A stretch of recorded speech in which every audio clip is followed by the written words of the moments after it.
I know, this is a self-indulgent video. This is, something that I just really want to talk about. I'm staying within the world of geekdom, but I get that it might not be some of your bag. But I'm a big DC fan, and when the CW started churning out the DC franchises, I was very interested indeed, and I started to watch them, and I tapered off them.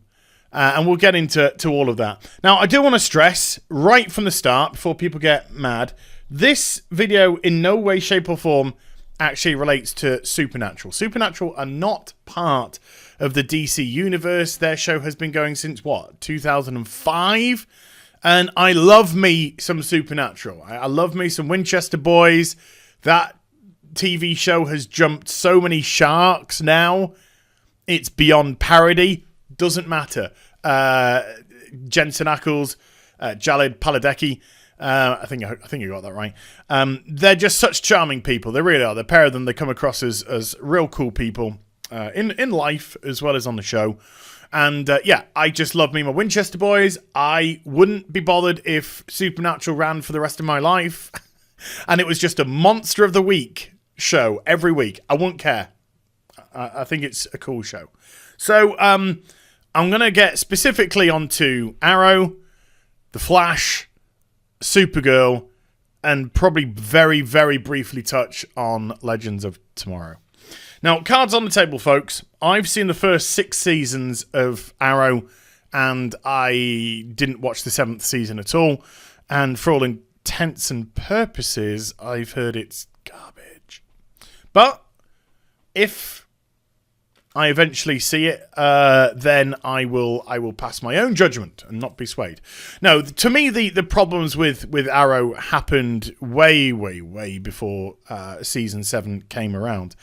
And the reason why I say CW failed DC is because they have great characters, and the shows are just turning into tripe. And not tripe because it's necessarily poorly written, but tripe because the characters are awful. Awful, awful people. Right. I want to start briefly with Legends of Tomorrow. Legends of Tomorrow, to me, I watched the first half of season 1. Maybe the first 4 episodes. Maybe the first 6 episodes. I couldn't watch anymore. It was garbage. Absolutely unmitigated garbage. I could have wrote a thesis on the first episode alone and how bad it was. I think what really irked me from the get-go was when Ray Palmer was talking about, when everybody thought I was dead, everybody forgot me. Nobody knew who I was. I was just forgotten. I was a nobody. They named a city after your memory. You obnoxious narcissist. Yeah, they named a whole city in his memory after he died. He didn't die. He shrunk down to small size and nobody could find him. So they just assumed he had died in the gubbins that was going on. And he's just there talking to Oliver about, everyone forgot me, nobody knew me, me. I just want to punch him in the face. I like Brandon Routh. Don't get me wrong. He seems like a nice chap as well. And then the other characters, Rip Torn, whoever he was, they just came across as so... I mean, for number one, with Firestorm, he drugged an underage boy. He drugged and kidnapped an underage boy because he was 20. The age of drinking law in America is 21. He put some sort of date grape in his drink and kidnapped him so that he could be Firestorm. There was lots and lots of problems with Legends of Tomorrow. Problems I didn't want to deal with. Supergirl. I gotta be careful. When I say not gotta be careful here, I mean I love me some Melissa Benoist. She's beautiful, absolutely beautiful. And she comes across as such a sweetheart in real life. Her character Supergirl is garbage.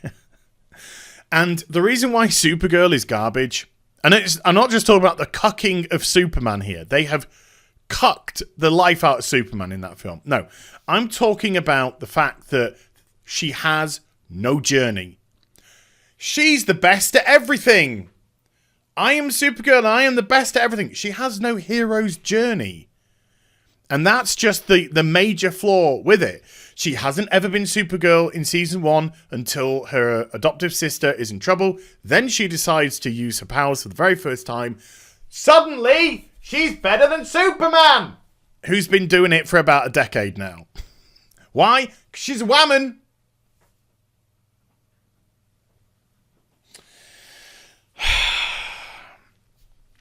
With her story, she should have been the ultimate underdog. That's how they should have presented Supergirl to begin with. She should have been the ultimate underdog. Instead of just like using the powers, becoming this, going to the DOC or the DICK or whatever it is, she just was great at everything. I'm great at everything. I can do everything. I'm stronger than Superman. I'm better than... That is an SJW superhero. They have no flaws. That is not a true superhero. A superhero is flawed. A superhero has a journey.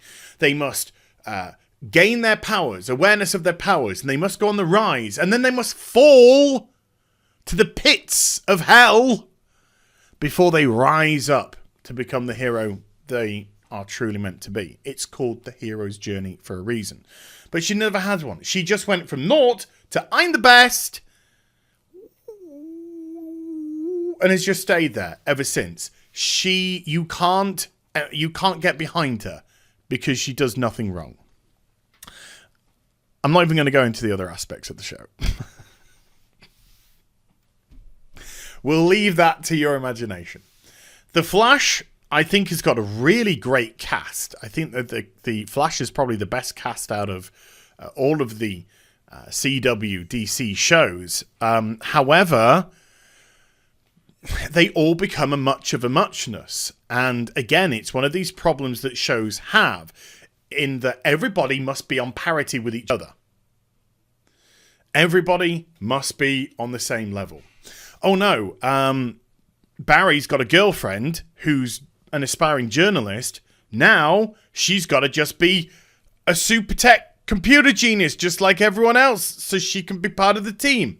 It's useless. It's rubbish. It doesn't create them. There has to be internal conflict, and there has to be disparaging elements between them. There has to be a hierarchy within that.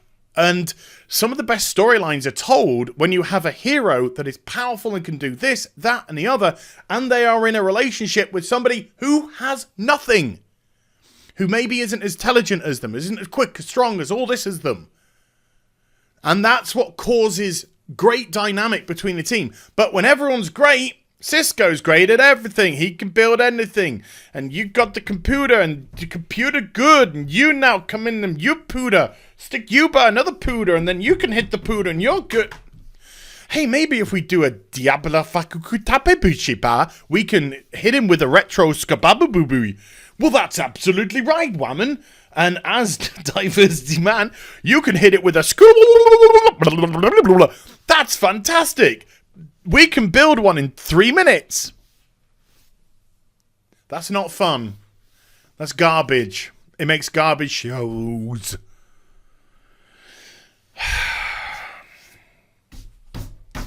I'm rubbing my desk a lot in this. Which brings us to Arrow.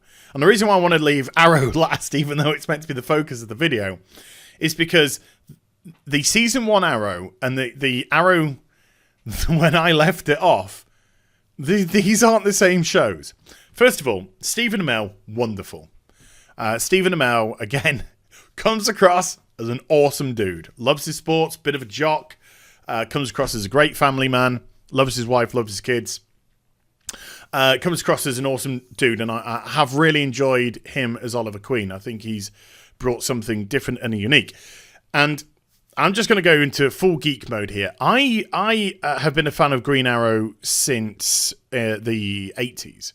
When I say the 80s, I never started reading comics till 1992. However, when I started to collect comics in 1992, I picked up Batman titles. I was a huge Batman fan.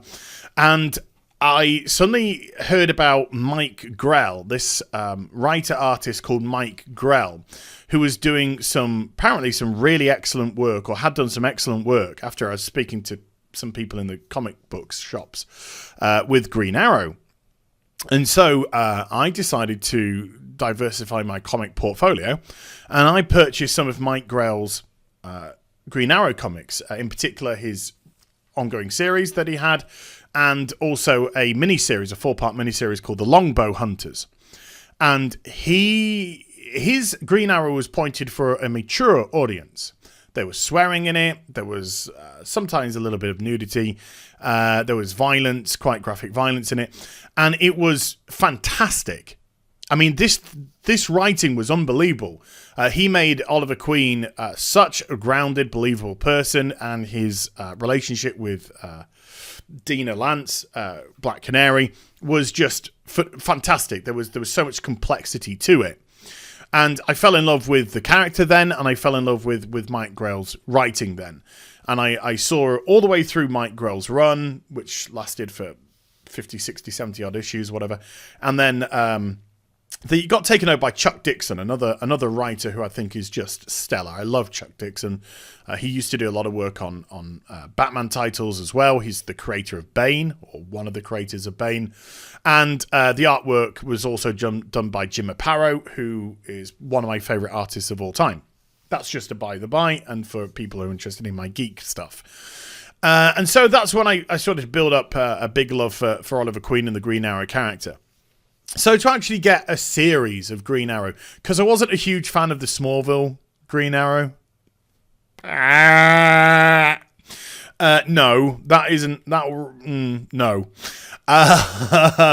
But when they had season 1, and they had this really grounded, damaged character in Oliver Queen, and Stephen Amell was awesome with it, and I thought, oh my god, they're actually going to give us a Mike Grell-esque Green Arrow here. They're going to give us a within the confines of the CW, but they're going to give us a chap who's going to kill.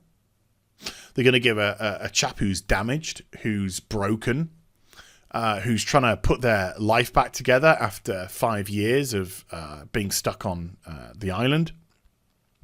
And the first season to me was wonderful in as much as you had great conflicts with him and his sister, his spoilt sister. They called her Speedy. Speedy was actually the nickname of Ray Harper, who was actually Arsenal in the TV show. But that's what when he was the sidekick of Green Arrow, he was actually nicknamed Speedy. So to have him call his sister Speedy was like, oh, that's a nice little nod.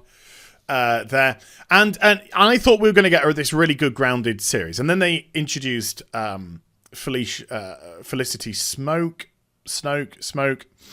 and the small interactions that they had with her were wonderful. When he did the Lucius Fox Bruce Wayne, and I use that analogy because a lot of the stories for Green Arrow are actually taken from Batman.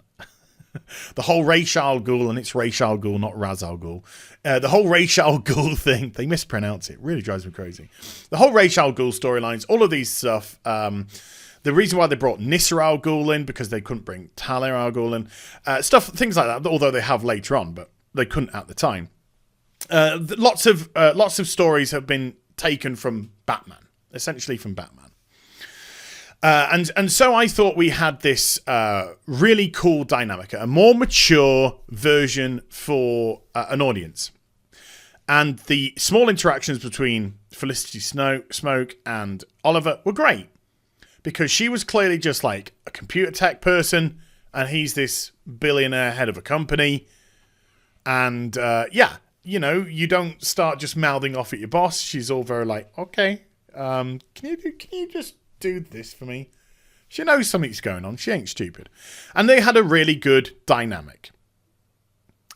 And then they went and ruined it all by saying something stupid like, I love you. And they just ruined it, because they built on the fact that Felicity was popular. And they ruined the character because of it. And Felicity turned into an obnoxious, disgusting human being in the show. If you look at what her character does, she is repulsive. A repulsive human being. And to have this whole Oliver-Felicity relationship, dreadful. Absolutely dreadful stuff. But the worst thing is, they try to lighten the show. They try to do the thing which they do. They try to get more of the characters involved. And whereas I absolutely agree, it's great to give backstory to characters. It's great to evolve characters. The way that they were involving them was, again, let's make everybody the same. And when everybody's the same, nobody is different. Oliver didn't stand out anymore because suddenly Speedy was just as good as him, and Ray Harper was just as good as him, and everyone else that came along, they were. You get the drift. And Oliver just became this love-sick puppy for a girl who I have no understanding how he could even like, never mind fall in love with, as I punch my microphone. And this has been the problem which has plagued Green Arrow. It's the fact, or Arrow, I should say, not Green Arrow, Arrow, is the fact that they try and make everybody inclusive. And when you make everyone inclusive, you lose your main focus. And your main focus should always have been Oliver Queen. Now, some of you may argue, but he is the main character.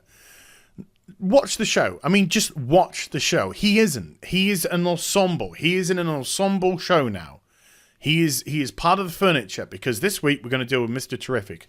And that week we're going to deal with Artemis. And this week we're going to deal with wild, mad Latino man. or whatever it may be. Or the Suicide Squad, or whatever. And it just loses its focus. And they were so desperate to maintain the 5-year storyline on the island that they only realized they had 1 year's worth of story. And so his journey back, where he was imagining his 5 years off the island, became farcical. Farcical. He left the island. He became part of the Russian mob, the Russian mafia. He went to Hong Kong and did this and that. And then he just managed to get back into the island to be purposely saved, which made a mockery of the whole series. Because in that first season, he's broken because of 5 years of isolation on the island.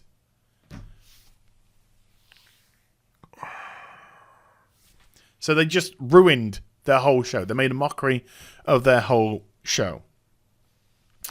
And so it's got one more season left. It's been cancelled. It has just 10 episodes for season 8, and that is it.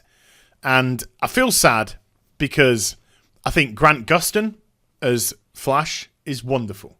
I think he's a great Barry Allen. I think Stephen Amell as Green Arrow is phenomenal. Phenomenal. Really, absolutely, truly phenomenal. I think Melissa Benoist would be... she is a great Supergirl, but she needs the correct writing behind her. I think her casting is perfect. She's got everything that character needs, and she's a good enough actress to pull it off. But they need the proper writing, and their shows need to have the proper journeys. And it's all well and good to say, well, you know, it has gone through 7 seasons, and it is getting a 10 season, you know, a 10 episode, season 8 run. That's great.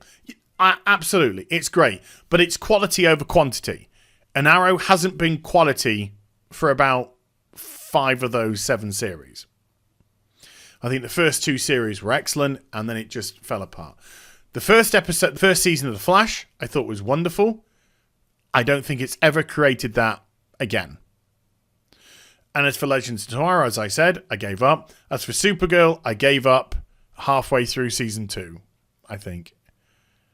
Maybe saw it through to the end of season 2. I'm not sure. I think I saw it through to the end of season 2, actually. But that was enough for me. That was enough for Super Woke. Super Woke and the Cucking of Superman. So, yeah, I think all in all, the CW is failing the DC. I think they're failing these characters because they are just making mush where nobody stands out, nobody's special, there's no journey, there's nothing. And it's a shame. And I think we're going to see some more cancellations. I think we're going to see some more cancellations very soon. Whether or not I don't think we've seen the last of Stephen Amell as Arrow. I think he will pop up in Flash. Or if Supergirl continues, he'll pop up in there. I do know that they're trying to get a Batwoman series going, which I think is probably going to be ultimate wokeness. And I don't know how I feel about that. Kathy Kane in the comics, she's badass. She's badass in the comics.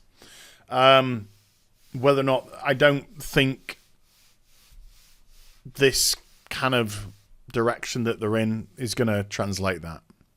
There's a lot of complexity to Kathy Kane if they let it happen, but I don't think they'll let it happen, which is a shame. And I didn't see the Elseworlds crossover before anyone asks. So yes, I know this has been a long video. And I know it's probably only going to get watched by about 5 people. But to those 5 people, thank you for listening to my rant and whatever about DC and CW and how they failed that franchise. So I hope you enjoyed the vid. If you did, do get a thumbs up. And also subscribe to the channel. Follow me on social media and Twitch for live streaming links. They're in the description box down below. And I'll be back with some more stuff very soon. You take care. Bye for now.